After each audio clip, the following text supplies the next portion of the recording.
Ladies and gentlemen, konnichiwa, and welcome to a very special Card Thursday. Why is it special? What is so special about it? Well, this episode is actually a live tabletop version. There is no one else here to play the game. I'm more or less going to be showing you the game itself and the basic premise for play. Now, I'm only doing this because I actually have the game with me currently. It's all set out down here. You'll see it very shortly. And, like I said, I've been wanting to do this for a while, but without the actual video camera, I can't actually record a game. And most games that we play of this last about an hour or so, even though the game itself is about 30 minutes long. So what is the game we're talking about? Well, if I remove them from here, it is possibly one of my favourite games of all time. It's one of my best deck building games I've played. It's really enjoyable because it's different every time. And the amount of strategies involved in the game and combos that you can pull off is insane, especially with the later expansions. So the game we're going to be looking at is, of course, Ascension! Chronicles of the God Slayer. This is actually designed by Stoneblade Entertainment, I believe, and Gary Games, especially the original one. Stoneblade Entertainment actually did the later expansions, and we'll be looking at one of their games, another one of their games later on in the series, by the name of Soulforge. I'm hoping it gets better. That's all I want to say for now. I'll explain why in the video when it comes up. So, we shall swap to the aerial cam so you can see the game. Let's go. And we're back, folks. Welcome to the board of games. This is, as you can see, the Rise of Vigil. Do it that way. This is the recent expansion board.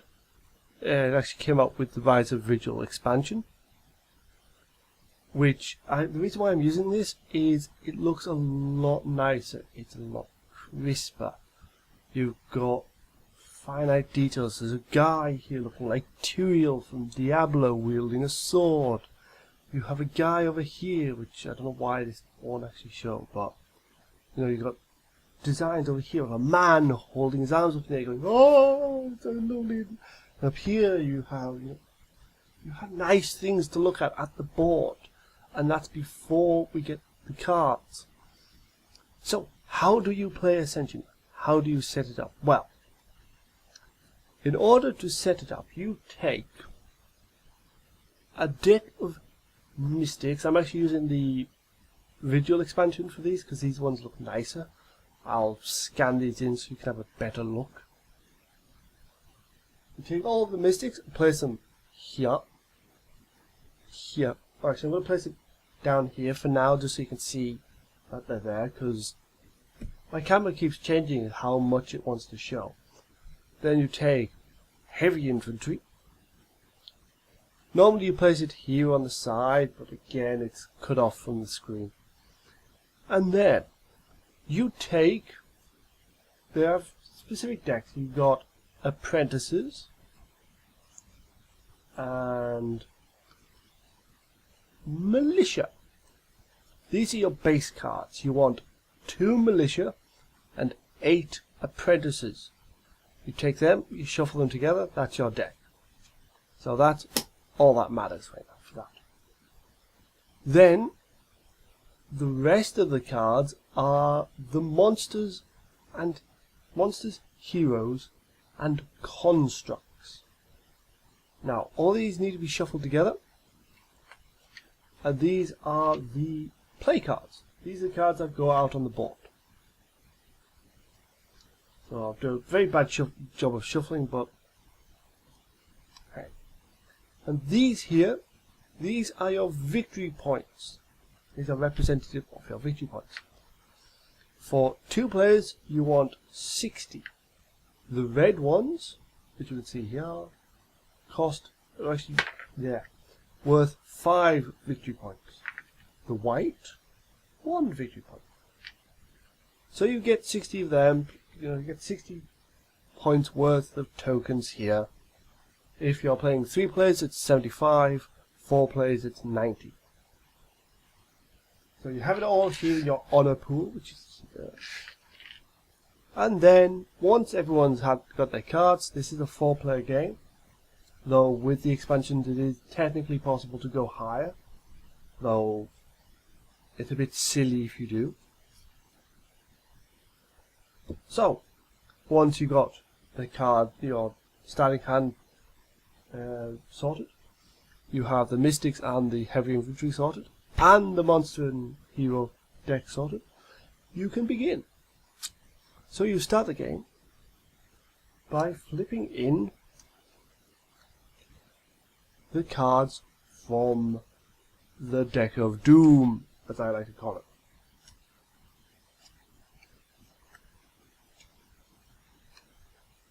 And there we go. We have our lineup for the first round. Now, I'll go over the cards themselves. Again, I will actually scan the ones I'm showing and put them up on the screen so you can actually see what all the details are. So, you have 2 types of resources. I should actually go into that first because then it would make sense. The first type of resource is called Rune, and this is shown by the white triangle here, which I'll actually see if I can actually move that in a little bit. You can see there's a white triangle here, and the number within that triangle is how many runes you require. The red cards, which are here, are monster cards, and they require battle, symbolized by the shield and sword going through the number of battle required. So how do you get these cards? How do you get them? Well, you draw a hand of 5. Again, I'll get an image of these and actually put them up on the screen. You look at your hand. As you can see, I have 4 apprentices and 1 militia. This I cannot do anything with. So I have 4 resources to spend. So I would play down these 4, and looking at the table, the best choice for me for the deck I would like to build is going for the 2-fold Ascara, which is this card here. Each hero and construct has a very specific use. The 2-fold Ascara, for example, copies a card you have played, which allows you to possibly double the benefits of 1 card. Now that would go, once purchased, it goes into your discard pile along with the cards in your hand. And then you replace the card purchased with a new one. Now this happens after every purchase. You can still have points, runes in battle. You would take a card and then flip in, see if you want it, purchase that, and so forth. The objective of the game is to have the highest amount of victory points when all these have gone. Now you're probably thinking, how do I do that with only 60 runes? 60 honor. Well, not only does defeating monsters give you honor, also the cards you acquire have an honor reward, and this is counted in at the end of the game. So you want to kill a lot of monsters and cultists. I forgot about cultists. Cultists are your very basic monster. They're infinite. They are more or less represented by these, I like to think, because they reward you with 1 honor. So you defeat a cultist, for 2 battle, you take a white. and so forth. So yes, the objective is to have the most cards specific to your build, because you don't want to be littering your deck with useless cards if you can't really see a way to use them. That is until like the last round, I would say. The last round is basically when all these have gone, and from the person who started it, it goes on until it gets back around to them, and that's it. So it's like a final round. At that point, or like perhaps the round before, then is really the best time to start eating up the cards, so you have a much better chance of winning. Now sometimes there are cards, especially in the later expansions, especially Rise of Vigil, which is actually a really good story that I had. It was the last round of the game, and because of one card, I actually managed to get like about 30 victory points. Mainly because one of the cards it was a monster. It was the like ultimate rare of it, because certain monsters like the Mephit will come up time and time again, but a card like, let's see, there is a really good card in the base deck, I believe. Like the Earth Tyrant won't really show up that much. Or let's see, whereabouts is he? He's in here somewhere, because it's really good. Lots of Samuel's Tricksters, which are really annoying. But there's certain cards that will only come out once throughout the deck. I actually saw one. You know, Core the Ferromancer. The Grand Design. Cards like that will only come out once within the game. And they can actually be extremely good. And actually I lied about the Grand Design because another one was there. So ignore me on that one. But the point remains.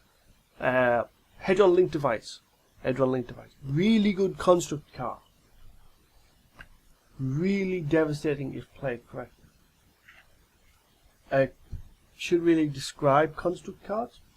Constructs remain in play. You purchase the card. It comes back round in your hand, and my phone makes noises. It comes back round in your hand, and you would play it out in front of you, and it will remain there until it's banished, in the case of this card, which is the Tablet of Time's Dawn, or it is destroyed by another card's effect. Probably one of the worst things to see, and it's probably the best tip to give you when it comes to constructs. If you see someone hoarding constructs, if there's a monster out that will damage that person's constructs, go for it if you can. Because once they have about 5-6 constructs on the field, it's going to be nasty for you. It's going to be nasty because they're going to be playing all sorts of different cards. They're going to be gaining victory points a lot per turn. So you kind of want to limit a player's construct to about 3 or 4. Anything else about the game? Yes. There is a mode that me and my friends play called, it's basically the Master Play. It's the game of doom and death.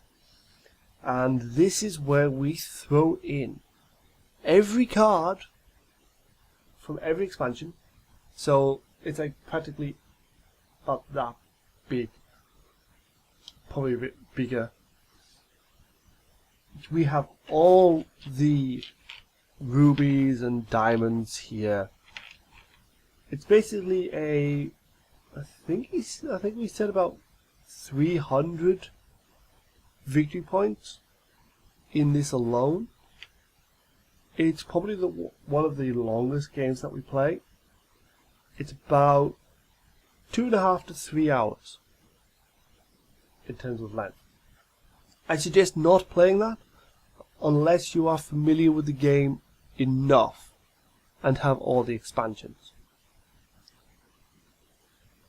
So far, the only expansion I really don't like is the Soul Gem expansion, which is, I believe, let me just check.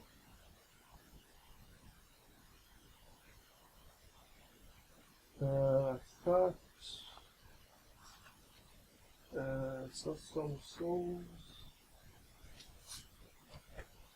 Immortal Heroes, that's it. I really don't like this for the simple reason it adds a new mechanic to the game called Soul Gems. And there are cards that say like, once on your turn gain a Soul Gem. Now, by the rules in the book, it states you have to use that card straight away. And that's really annoying because you get crap. You get screwed by those cards. Because they're very basic, they're not enjoyable. So, me and my friends have house ruled it. House ruling is basically rules that we like to use. We alter the game mechanics slightly so it works better for us. We've house ruled it so you gain the card into your deck and only once you play it do you discard it. Unless it's basically you draw the card, you look at it, you go, no, I'll put that in my discard. Or you can go, right, I'll play it straight away because it's useful for my turn right now. And so forth. But if I can, I will actually try and actually get this recorded as a proper game.